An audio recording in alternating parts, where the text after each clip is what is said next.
जब हम अपने जीवन में अपनी आत्मा और आत्मशक्ति से जुड़ जाते हैं, तब हमारा जीवन बदलने लगता है। जीवन में सुख और संपन्नता आने लगती है, और यह सब अपने आप होने लगता है। बड़ी से बड़ी बीमारियां अपने आप ठीक होने लगती है। हमें अंतर्मन का आनंद और शांति मिलने लगती है, क्योंकि असल शांति और सच्चा परम आनंद तो केवल और केवल हमारी आत्मा में ही है। हमारा मन और इंद्रियां तो सदा हमें मुक्ति के मार्ग से भटकाने का काम ही करती है। सच्ची शांति और आनंद हमारे भीतर ही है। आत्मिक शक्ति होने से ही आत्मविश्वास सदा बना रहता है। हम सब जानते हैं कि सबके अंदर एक आत्मा विद्यमान होती है। हमारे अंदर जो जीवन तत्व होता है, वह हमारे पूरे जीवन का आधार ही हमारी आत्मा और आत्मशक्ति पर टिका हुआ है। जिस दिन हमारे अंदर से हमारी आत्मा निकल जाती है, उस दिन से फिर हमारे शरीर का हमारे लिए कोई मतलब नहीं रह जाता। इसलिए हमारे जीवन में हमारे शरीर और मन से भी ज्यादा जरूरी और शक्तिशाली तत्व हमारी आत्मा है। हमारे अंदर एक ऐसी आत्मशक्ति है जिसके बिना हम कुछ भी करने में असमर्थ है। हमारे अंदर एक आत्मा रूप अनंत शक्ति का निवास होता है। इस आत्मशक्ति का सीधा संबंध उस परमात्मा से होता है। हमारे जीवन में इस शक्ति को अधिक से अधिक इस्तेमाल करने के लिए हमें पहले इसे अच्छी तरह समझना बहुत जरूरी है। असल में हम करते क्या है कि हम हमेशा अपने आप को बाहरी रूप से शक्तिशाली बनाने की कोशिश में लगे रहते हैं, और हमारी अंतर आत्मा या अंतर चेतना में छिपी शक्तियों को हम कभी इस्तेमाल नहीं करते। हमारी आत्मा कभी मरती नहीं, क्योंकि यह एक ऊर्जा है, और ऊर्जा ना तो कभी जन्म लेती है और ना ही कभी खत्म होती है। हमारी आत्मा परम सत्य है। आत्मा ही एक ऐसी जीवन शक्ति है जो हमारे शरीर और मन को चलाती है। इसे हम जीवन शक्ति या परम ऊर्जा का नाम भी दे देते हैं। जब यह ऊर्जा हमारे शरीर से निकल जाती है, तो हमारा शरीर या मन कुछ भी काम नहीं कर सकता। हमारी आत्मा दिव्य शक्तियों का एक भंडार होती है। जो व्यक्ति अपना सच्चा आत्मिक स्वरूप भूलता नहीं है, उसे आत्मिक शांति मिल जाती है और वह परम आनंद में रहने लगता है। हमारे दुखों का मूल कारण ही यही है कि मनुष्य अपने मूल स्वरूप को भूल चुका है। अपनी आत्मा को भूलकर वह सिर्फ शरीर ही हो गया है। वह शरीर के लिए ही जीता है और सारे कर्म करता है। जिस दिन मनुष्य को अपने सच्चे स्वरूप के दर्शन हो जाएंगे और वह अपने आप को एक आत्मा मानकर जीने लगेगा, उस दिन उसे परम सत्य का पता चल जाएगा। उसे परम शांति की भी प्राप्ति हो जाएगी और उसकी सभी आत्मिक शक्तियों का भी विकास होने लगेगा। असल में हमारे जीवन का परम उद्देश्य ही हमारी आत्मिक शक्ति का विकास करना है। इस संसार में जहां हम अपने भौतिक शरीर को सब कुछ मान बैठे हैं, वहीं हम अपने सच्चे आत्मिक स्वरूप से बहुत दूर हो गए हैं। हम एक आत्मा है।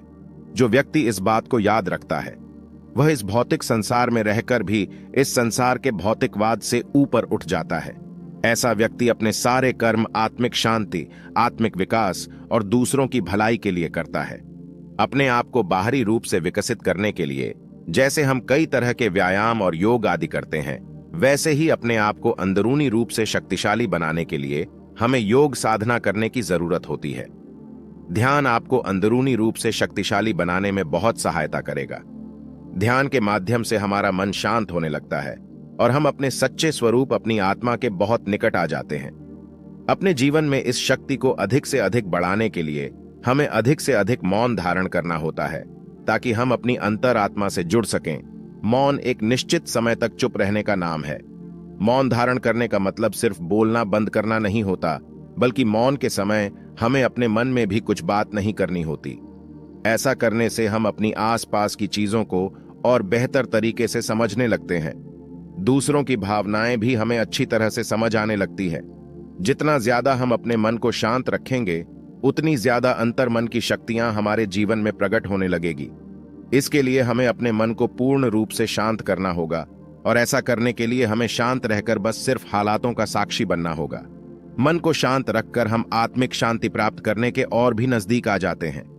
अपने मन में आने जाने वाले किसी भी वस्तु, व्यक्ति और हालात के विचार के बारे में बिना कोई प्रतिक्रिया दिए सिर्फ उन विचारों को देखते रहने को साक्षी भाव में रहना कहते हैं। इसमें महारत हासिल कर लेने से हमें सभी चीजें अपने असली स्वरूप में दिखने लगती हैं, क्योंकि हमने अब तक इस संसार की हर एक चीज को उस चीज के बारे में जितनी बातें सुनी है, उनके आधार पर देखा है, पर यह जानने की कभी कोशिश नहीं की कि वह चीज असल में है क्या। इसी तरह हमारे विचार है जो हमें सारा दिन उलझाए रखते हैं। क्या हमने कभी सोचा है कि उन विचारों को हमारे अंदर से कौन कंट्रोल कर रहा होता है? अगर हम मन के किसी भी विचार पर अपनी प्रतिक्रिया ना दें और केवल उनके साक्षी बने रहे तो वह सभी विचार अपने आप खत्म हो जाएंगे। आत्मशक्ति को बढ़ाने के लिए अगर हम कम शब्दों में कहें तो अपने आप को माफ करना और प्यार करना चाहिए, क्योंकि आत्मशक्ति को बढ़ाने के लिए सबसे पहले अपने आप को समझना जरूरी है। हम जैसे हैं, पहले हमें अपने आप को वैसे ही अपनाना होगा और अपने आप को प्यार करना होगा। भूतकाल में हुई सभी अनिच्छित घटनाओं के लिए अपने आप को माफ करना होगा, क्योंकि अपनी आत्मा तक पहुंचने का सबसे सीधा और सरल रास्ता प्रेम है। हमें यह बात पता चल गई है कि हम एक आत्मा है। हमें हमारे सच्चे स्वरूप के दर्शन हो चुके हैं। आत्मचिंतन करने के लिए हमें अपने आप से कुछ सवाल हमेशा पूछते रहना चाहिए, जैसे कि मैं कौन हूं, मैं कहां से आया हूं, मुझे कहां जाना है, मेरा असली स्वरूप कौन सा है। यह सब जिज्ञासा हमें आत्मबोध की तरफ ले जाएगी, और एक बार आत्मबोध हो जाने पर हमें हमेशा अपने आप को प्रेम से यह याद दिलाते और समझते रहना है कि हम एक महान आत्मा है। हमें किसी भी निम्न कार्य में नहीं उलझना। इससे हमारी आत्मशक्तियां हमारी सहायता करने लगेगी। अधिकतर हमारी स्थिति ऐसी होती है कि आंतरिक दुनिया के प्रकाश का अनुभव करने के बजाय हम बाहरी दुनिया पर ध्यान केंद्रित करते हुए अंधेरे का जीवन जीना चुनते हैं।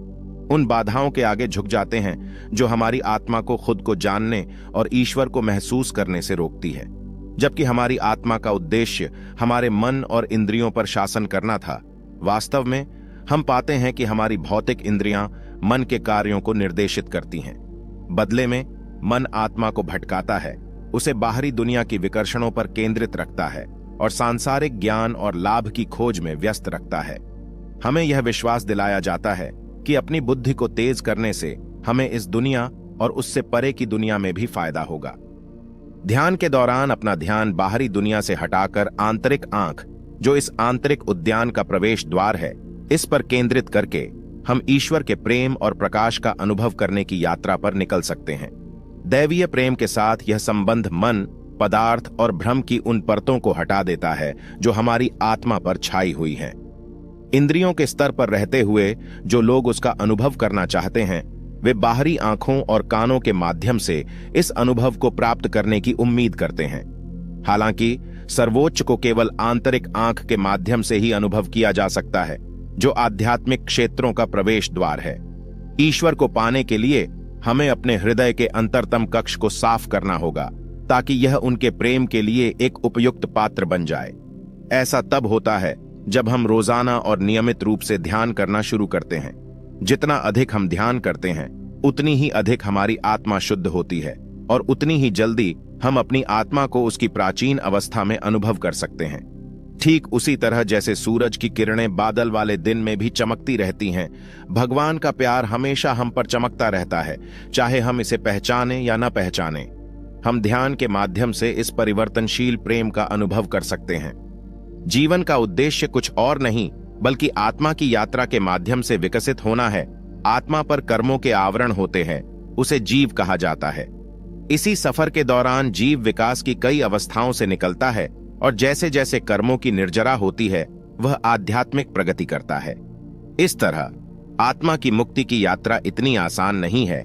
इसे स्वाभाविक रूप से अलग अलग योनियों से निकलना पड़ता है। इस संसार से मुक्ति के लिए आत्मा की प्रगति के 3 विभाग है। ऐसा जीवन कि जिसकी कोई पहचान नहीं, वो संसार में प्रवेश करने की प्रतीक्षा कर रहा है। जीव का सांसारिक चक्र में प्रवेश करने से पहले एक ऐसी अवस्था होती है जिसमें आत्मा पर पूर्ण रूप से आवरण है। इन जीवों में एक भी इंद्रिय का विकास नहीं हुआ है, इसलिए यह अव्यक्त अवस्था में है। फिर ऐसा जीवन की जिसकी एक पहचान है, वह सांसारिक जीवन में प्रवेश कर गया है। उसके बाद जब इस दुनिया में एक आत्मा मोक्ष प्राप्त करता है, तब सांसारिक चक्र में प्रवेश करता है, जहां से आत्मा का थोड़ा सा प्रकाश निकलता है। इस प्रकार से एक इंद्रिय विकसित होती है। इसके साथ एक विशेष जीव इस दुनिया में अपनी यात्रा शुरू करता है और धीरे धीरे 1 इंद्रिय से 2 इंद्रिय, 3 इंद्रिय, 4 इंद्रिय, 5 इंद्रिय तक विकसित होता है और फिर मनुष्य गति में आता है, जहां उसका मन, बुद्धि, अहंकार विकसित होता है। ये जीव बंधन में है। प्रत्येक अवस्था में जीव को आवरणों के कारण दुखों से निकलना पड़ता है। मनुष्य गति में होने पर व्यक्ति मन, बुद्धि और अहंकार से नए कारण उत्पन्न करता है। इन्हीं कारणों के आधार पर जीवों का पुनर्जन्म होता है। प्रत्येक जन्म में जीव को पूर्व में किए गए कारणों का परिणाम भुगतना पड़ता है। प्रभु कृपा के तो कुछ भी मुमकिन नहीं है। इसलिए अपने आप को कठिन से कठिन समय में सकारात्मक रखने के लिए उस सर्वश्रेष्ठ परमात्मा पर आस्था होना बहुत जरूरी है। जीवन के सागर में आस्था की नाव ही हमें पार लगा सकती है। इसलिए आप जिसे भी मानते या पूजते हैं, उस पर अपना विश्वास और आस्था बनाए रखें।